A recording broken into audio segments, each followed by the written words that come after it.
NCP নেতা হান্নান মাসুদ উনি হাতিয়া থেকে নির্বাচনে দাঁড়াবেন। উনি এখন হাতিয়ায় আছেন, হাতিয়ায় কুশল বিনিময় করছেন এবং সেখান থেকে জাতিকে বার্তা দিয়েছেন। তিনি জাতিকে এই মর্মে বার্তা দিয়েছেন যে তিনি বলেছেন হানাহানির রাজনীতি ফিরে আসুক, তা ওনারা চান না।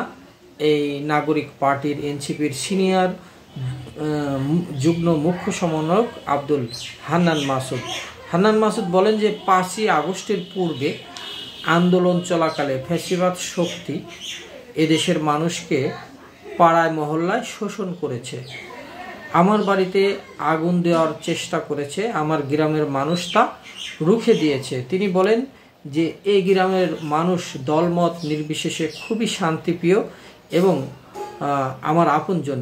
আমরা হানাহানির রাজনীতি কখনোই এদেশে ফিরে আসুক তা চাই না।